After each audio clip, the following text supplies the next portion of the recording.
El título de este mensaje, como lo leímos, es la iglesia de Sardis. Una de las iglesias de Apocalipsis, la cual nos enseña lo que debemos de hacer como iglesia y también lo que no debemos de hacer como iglesia. Ese es el mensaje relevante. Vemos muchos verbos que están en tiempo presente. Entonces, a pesar de que se escribió hace más de 2000 años, todas estas instrucciones que se nos da están en tiempo presente. Por eso dice, el que tiene oídos, oiga lo que el Espíritu dice a las iglesias. Es un mensaje para el día de hoy y para nuestra actualidad. Recordemos qué debemos de hacer y qué no debemos de hacer como iglesia. Y nuestros primeros 3 puntos, en el texto 1 del capítulo 3 vamos a encontrar la descripción de la iglesia de Sardis. En nuestro punto número 2 vamos a encontrar que el Señor hace una evaluación a la iglesia, de versículos 2 al 4. Y los últimos del 5 al 6 encontramos una promesa. Es como está estructurado el mensaje el día de hoy. Nuestro primer punto, vemos una descripción. Acá lo que se me hace interesante este mensaje, como hemos mirado en las iglesias anteriores de Éfeso, de Pérgamo, de Esmirna, hemos mirado que siempre el Señor comienza con un elogio. Trae un elogio para la iglesia y luego viene como la parte del reproche. Si primero dice el Señor, conozco tus obras y tu arduo trabajo, sé que estás esforzándote y soportando la persecución, o sea, son elogios, y luego inmediatamente viene con lo que es un reproche, pero tengo esto en contra de ti, y luego cierra con una promesa. Este mensaje en específico se me hace muy interesante cómo Jesús comienza inmediatamente con el reproche. No comienza con el elogio a comparación de las otras iglesias. Y vamos a ver por qué comienza inmediatamente con el reproche, o sea, directamente con el regaño. Se va, como decimos, directo y a la yugular. Pero lo que no se salta el autor es de describir a Jesucristo como quien es. Porque si hay un tema en esta Biblia, y el tema central es Jesucristo y nada más. Sabemos que cuando abrimos el libro de Revelación hay cosas muy importantes como la tribulación, el rapto, las trompetas, el anticristo, el dragón. Hay muchas cosas en Apocalipsis que resaltan, pero aquí lo que resalta y lo más importante es Jesucristo y nada más. O sea, es el Señor, el dueño de revelaciones y de Apocalipsis, al que se le debe de dar la gloria. No exaltemos al dragón, ni a la bestia, ni al anticristo, ni nada que venga. O sea, son parte del plan divino, pero al que se le exalta es al Señor, a Jesús, como está ahora Él en estos momentos, según el capítulo 1, Apocalipsis, versículos 13 al 17, dice que Él, el Hijo del Hombre, vestido de una ropa que llegaba a los pies y ceñido por el pecho con un cinto de oro. Su cabeza y sus cabellos eran blancos, como blanca lana, como nieve, y sus ojos como llama de fuego, y sus pies semejantes al bronce bruñido, refulgente como en un horno, y su voz como un estruendo de muchas aguas. Tenía en su diestra 7 estrellas, y de su boca salía una espada aguda de 2 filos, y su rostro era como el sol cuando resplandece con su fuerza. Está describiendo a Jesús, al Hijo de Dios, al que tiene ojos como de fuego, al que sus cabellos son blancos como la nieve. Dice Juan en el 17, capítulo 1, dice, cuando le vi caí como muerto a sus pies, pero él puso su diestra sobre mí diciéndome, no temas, yo soy el primero y el último. Con este argumento que el que resalta en Apocalipsis y en toda la Biblia es Jesucristo, el que tiene voz como de muchas olas y que cuando Él habla caen rayos del cielo. Es su poder y es su grandeza y nada más. Y que eso es lo que debe de haber en nuestra mente. Esta descripción es muy bonita porque es como nosotros lo debemos de recordar ya no colgado en una cruz, ya no humilde, montado en un burrito, sino que ahora con gloria. Ahora es un juez y viene a juzgar, pero también viene por su iglesia. Esa descripción que acabamos de ver no se lo salta el autor Juan en el texto 1 del capítulo 3. Observa el texto, dice, escribe al ángel de la iglesia de Sardis, dice, el que tiene los 7 espíritus y las 7 estrellas. Vean esa descripción. El que tiene los 7 espíritus y tiene las 7 estrellas. Es la descripción que vemos en cada una de las iglesias. Se presenta como el primero y el último, se presenta como el que tiene las llaves, el que tiene el poder y la gloria, y ahora se presenta como el que tiene los 7 espíritus de Dios y las 7 estrellas. Está hablando de Jesús simplemente. Está hablando de su poder y de su grandeza. Entonces vemos eso en la primera descripción. Pero también es interesante cómo ahora se describe como los 7 espíritus de Dios y las 7 estrellas. Todo tiene sentido y todo tiene propósito. Las palabras no están escritas nada más por casualidad o por sí solas, sino que tiene un propósito. Entonces Jesús se presenta como el que tiene los 7 espíritus de Dios. Esta iglesia de Sardis había perdido el Espíritu Santo, necesitaba al Espíritu Santo. Habían contristado al Espíritu Santo. Y es lo mismo que hizo la iglesia de Éfeso. La iglesia de Éfeso contristó al Espíritu Santo y perdieron su primer amor. La iglesia de Sardis está haciendo exactamente lo mismo. Está contristando al Espíritu Santo y aunque tenga nombre de que vive, ahora tiene nombre de que muere. Es una iglesia muerta. Por eso dice en el texto 1, yo conozco tus obras que tienen nombre de que vives y estás muerto. Vamos a explicar todo eso que está diciendo el autor. ¿Cómo es que tienes nombre de que vives, pero en realidad estás muerto? Lo que la iglesia de Sardis estaba haciendo, estaba llenando nada más ante los ojos de los humanos y del hombre, haciendo probablemente eventos, cosas sociales, saliendo a dar de comer a las calles tal vez, pero en sí los creyentes no estaban viviendo una vida correcta delante de Dios. Hacían obras, hacían eventos, pero no había una relación de santidad con Dios.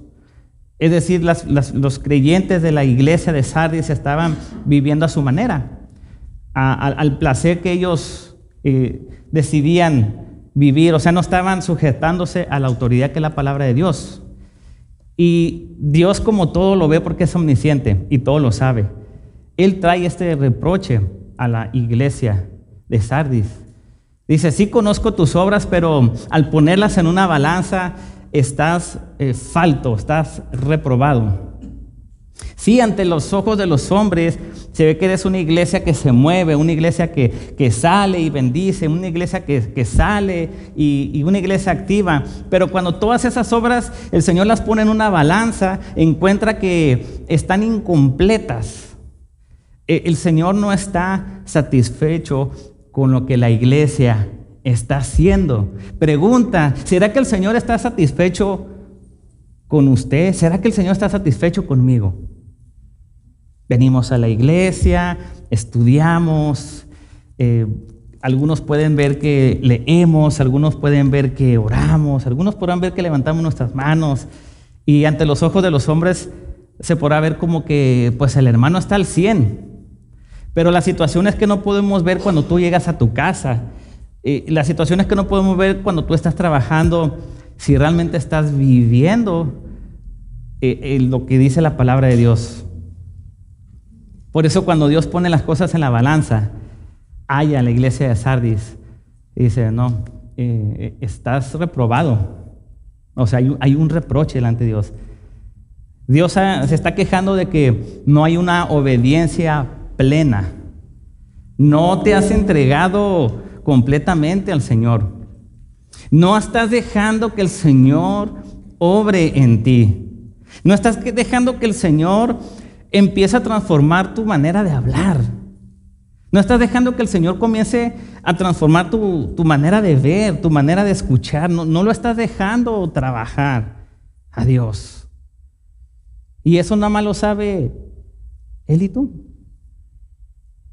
Solamente lo sabe Dios y usted, y nadie más lo sabe. A veces ni siquiera nuestros cónyuges lo saben, ni siquiera en casa saben. En casa ven que estamos leyendo la Biblia, estamos orando, están viniendo a la iglesia. Pero luego cuando Dios hace un examen dice, no, estoy insatisfecho. No me estás entregando al 100% tu vida. No estás confiando plenamente en mí. Y es que con Dios es todo o nada, hermanos. Con Dios es o le das con todo o mejor no le das nada. No es a veces o no es un 50%, es con todo, hermanos. Con todo. Y esta palabra es para animarte, porque es una exhortación y la exhortación no es para condenarte. Romanos 8.1, si tú estás seguro y segura de tu salvación, Romanos 8.1 dice que ya no hay condenación. Y más adelante en Romanos 8.28, 29 dice que todas las cosas obran para bien si realmente estás seguro y segura de tu salvación. Y por ese texto, entonces no culpemos lo que esté sucediendo en nuestras vidas. Yo no sé lo que pueda estar sucediendo en tu situación o en tu casa. No sé si hay enfermedad, no sé si haya desánimo, no sé si estás atravesando por algún trámite migratorio, no sé si estés batallando por algo financiero, no lo sé. Pero por eso está ese texto ahí. Todo obra para bien si has sido llamado y escogido por Dios. Pero eso no nos debe de impedir que nosotros nos entreguemos plenamente a Él y en obediencia. Ahora, ¿por qué dice el texto que tienes nombre de que vives y estás muerto? O sea, ¿qué pasó? ¿Qué pasó? O sea, ¿por qué llegó el Señor a esa conclusión con la iglesia? Y la respuesta es muy sencilla: el pecado. El pecado, hermano, como lo queramos ver. El pecado destruye nuestra relación con Dios. El pecado destruye la santidad con Dios. Y a tal manera que podemos aparentar que todo está bien. Y ante los ojos de los hombres podemos estar bien, pero luego viene la evaluación de Dios y dice, no está bien. Y el responsable de todo eso es el pecado. Por un lado. Por otro lado, es la falsa enseñanza, como lo vamos a ver a continuación. Versículo 2 dice, sé vigilante, hay una responsabilidad como creyentes. Sé vigilante y afirma las otras cosas que están por morir, porque no he hallado tus obras perfectas delante de Dios.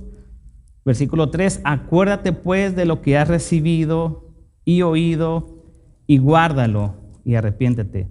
Pues si no velas, vendré sobre ti como ladrón y no sabrás a qué hora vendré sobre ti. Ya estamos pasando al punto 2. Es una evaluación que el Señor está haciendo. Nos está recordando que tenemos la responsabilidad de lo que escuchemos de esta palabra de Dios, la debemos de guardar. Hay una responsabilidad. Dice Dios que lo obedezcamos, lo estamos escuchando, ahora hay que guardarlo y hay que obedecer. Y vemos que también en el texto 4 dice, hay unas pocas personas en Sardis que aún no han manchado sus vestiduras y andarán conmigo en vestiduras blancas porque son dignas. Eso significa que la gran mayoría de las personas estaban realmente en pecado, estaban en falsa doctrina y estaban permitiendo a los falsos maestros. Y si era la mayoría de los que estaban en esta situación, probablemente desde aquí, desde el púlpito, se estaba dando una falsa enseñanza. Entonces habían falsos maestros y habían falsas enseñanzas. Entonces, ¿por qué la importancia del creyente de escuchar la palabra, guardarla y aplicarla? Porque de alguna manera, si somos permisivos a la falsa enseñanza y a los falsos maestros, entonces estamos colaborando al mismo pecado. Nuestro deber como personas vigilantes, como dice el texto 2, nuestro deber como personas que guardamos lo que hemos recibido según el texto 3, es no dejar las falsas enseñanzas y que los falsos maestros se promuevan dentro de la iglesia. Así de sencillo. Entonces, desde el púlpito se estaba dando la falsa enseñanza y el falso maestro. Por eso el remanente de las personas que no habían manchado sus vestiduras eran muy pocas, una minoría. Era una iglesia grande, era una ciudad grande. Si vemos la historia y la cultura y el trasfondo, era una ciudad grande, de mucha influencia. Era una ciudad con muchos recursos. Era una iglesia grande, y de esa iglesia grande solamente una minoría no habían manchado sus vestiduras. Ahora, en Daniel 25:28 dice lo siguiente acerca de la evaluación de las obras que estaba haciendo la iglesia de Sardis. Dice, la escritura trazó Mene, Tekel, Uparsin. Versículo 26 de Daniel. Esta es la interpretación del asunto. Mene, contó Dios tu reino y te ha puesto fin. Tekel, pesado has sido en balanza y fuiste hallado falto. Pérez, tu reino ha sido roto y dado a los medos y a los persas. Cuando se escribió esta porción de Daniel 25, vemos que el rey Nabucodonosor había muerto y Belsasar había subido al trono de Nabucodonosor. Y ellos ofendieron a Dios haciendo idolatría, burlándose de las cosas y de la ley de Dios, y aparte usaron artefactos para profanar las cosas sagradas del templo de Dios. Cuando Babilonia conquistó a Israel, tomaron todas sus cosas sagradas del templo y las tenían guardadas. Belsasar sacó las cosas sagradas del templo y comenzó a profanar todo lo que estaba santificado. O sea, era una burla y una blasfemia delante de Dios. Y vemos cómo Dios mete este juicio contra él. Y es algo muy parecido a lo que estamos viendo también en Apocalipsis. Si nosotros no nos arrepentimos del pecado, si el falso profeta, el falso maestro, la falsa enseñanza, viene un juicio, Mene, Tekel, Uparsin. Es un juicio emitido por Dios y no hay escapatoria. Es un juicio que Dios tiene el derecho de quitarte la vida, aunque seamos cristianos, aunque seamos creyentes.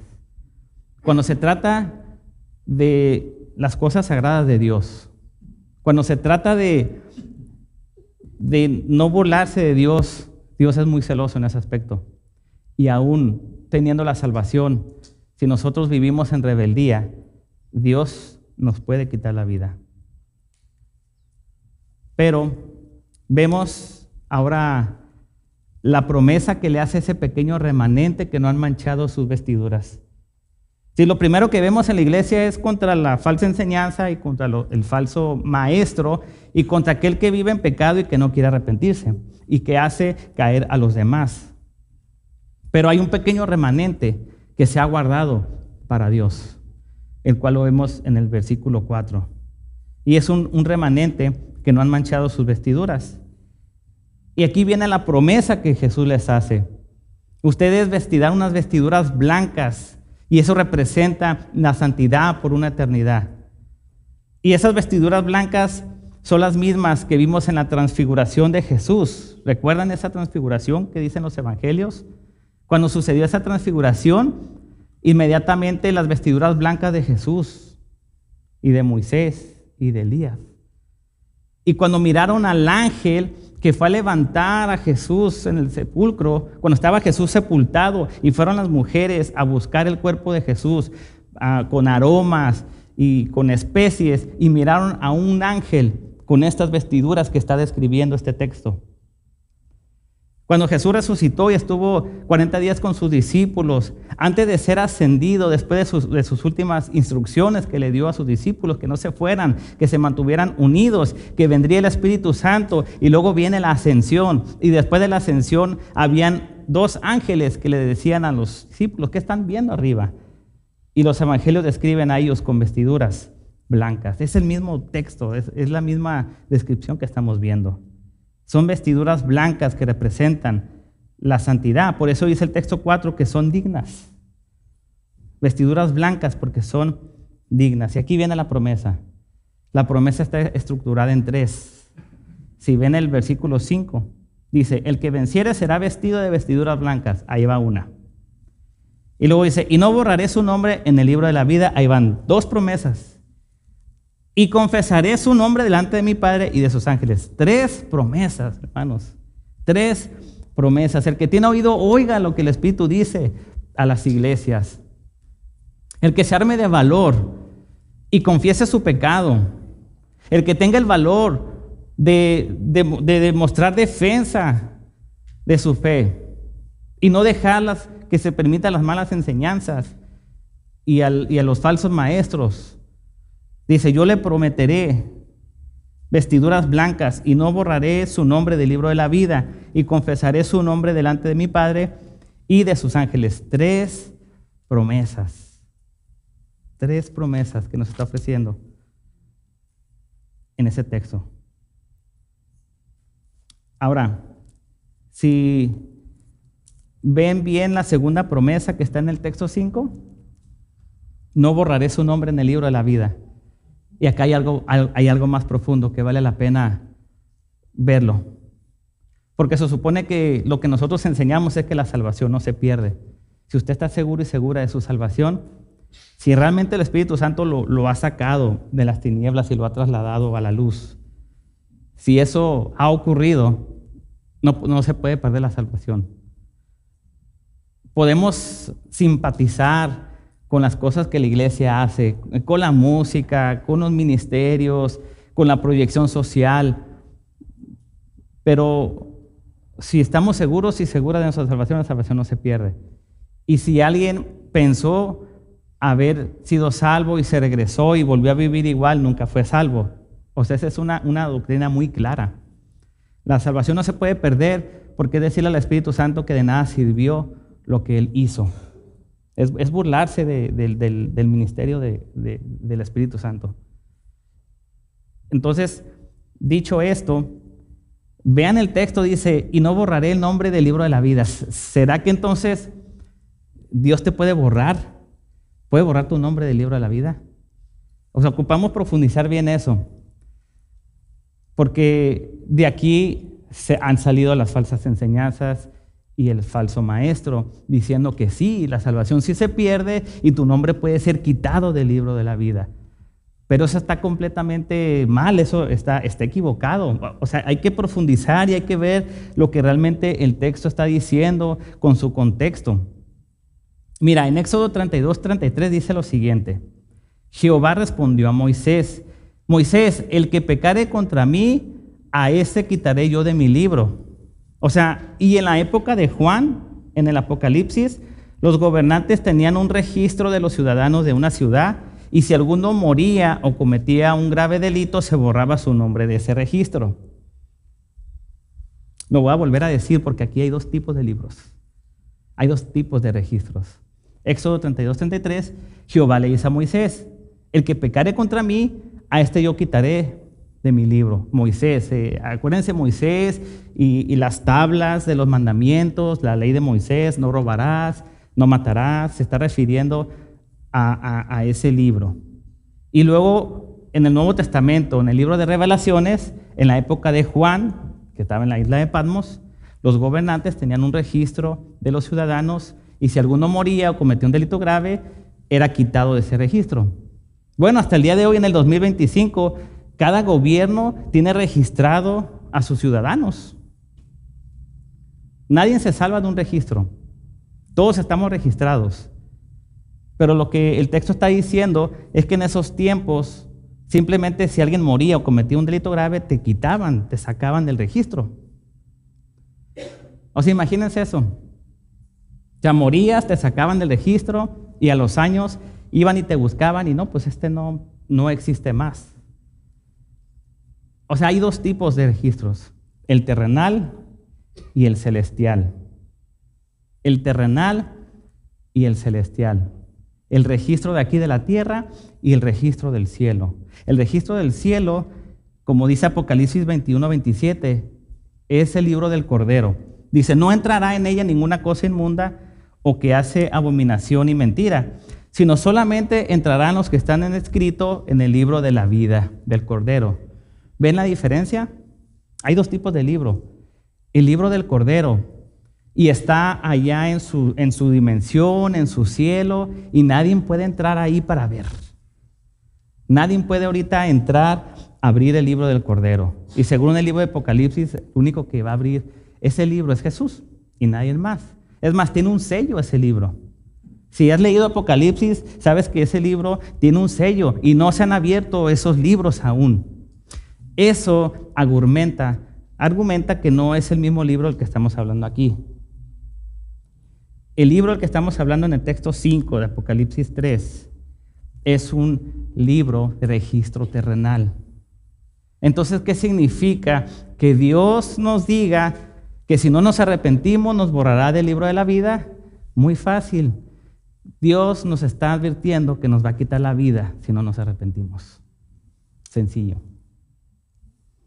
Puede perder la vida un creyente, un cristiano, que viene y que sirve, pero que se rebela, que ya no es sumiso, que vive en idolatría, que vive en adulterio, que blasfema el nombre del Señor. El Señor le va a quitar la vida. Es lo que está diciendo el texto. No tiene nada que ver con el libro del Cordero que está allá y que todavía no se ha abierto. Esa es una buena enseñanza que nos está dando este texto. Muy, muy buena enseñanza. Tercera promesa: confesaré su nombre delante de mi Padre. O sea, cuando lleguemos a la presencia del Señor, Jesús va a confesar tu nombre delante de Él. Va a confesar mi nombre. Va a confesar su nombre. Y va a ser un nombre nuevo, escrito en una piedrecita que todavía no conocemos. Esa es una de las promesas que miramos en las iglesias anteriores del Apocalipsis. Hoy tenemos un nombre, pero cuando estemos en la presencia del Señor, ya tiene preparado un nombre nuevo que está escrito en una piedrecita. Y Jesús lo va a confesar delante de su Padre y delante de millares y millares de ángeles. El ángel Gabriel, el arcángel Miguel, el ángel que fue a donde Jesús estaba sepultado y lo levantó entre los muertos. Todos esos millares de ángeles van a escuchar tu nombre, mi nombre, porque es lo que está prometiendo el texto en el 5. Dice Jesús: yo confesaré su nombre delante de mi Padre. Concluyo con esta historia. El héroe Sansón el fuerte, el héroe Sansón del Antiguo Testamento, es una ilustración apropiada al dilema de la iglesia de Sardis. A pesar de sus espectaculares hechos y su asombrosa fuerza, su vida terminó triste y trágicamente. La tentadora Dalila presionaba a Sansón cada día con sus palabras para que le revelara el secreto de su fuerza. Ella le cortó el cabello y él perdió su fuerza. Y no perdió su fuerza por el corte de cabello, sino por su desobediencia a Dios. Ese es el punto. Luego vino el momento más triste de la trágica historia.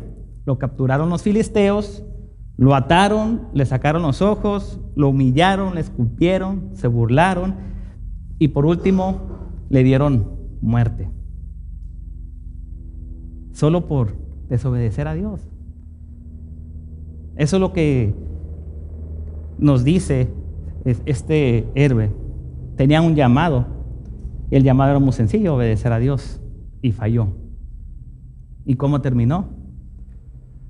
Eso es a lo que también se refiere cuando, si nosotros no nos arrepentimos, nuestro nombre será borrado del libro de la vida acá terrenal. O sea, Dios permitió que le quitaran la vida a Sansón por su desobediencia. Consejos para entonces poder renovar nuestro espíritu, porque se trata de salir mejor, ¿sí? No queremos regresar igual de como entramos hoy, ¿sí? Quiero dar un paso más a mi santidad, quiero dar un paso más a mi fe, y yo sé que usted también.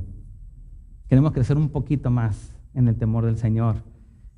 Quiero ser más sabio para agradar al Señor. Quiero hablar mejor, ver mejor, escuchar mejor para glorificar al Señor. Y para eso necesitamos algunos consejos. Número 1, sé vigilante. O sea, no sigas la corriente de este mundo. No sigas lo que este mundo hace. En los trabajos, jóvenes en las escuelas, no sigan la corriente de lo que todos hacen. Déjalos que se vayan a tomar, déjalos que se vayan a fumar, déjalos que vayan a hacer todo. Ustedes no sigan la corriente, sé un vigilante. Número 2, si te has apartado de la oración, regresa a la oración. Si te apartaste de la lectura bíblica, regresa a leer tu Biblia. Regresa a tu devocional con Dios. No queremos saber los motivos por los cuales dejaste de orar o de leer.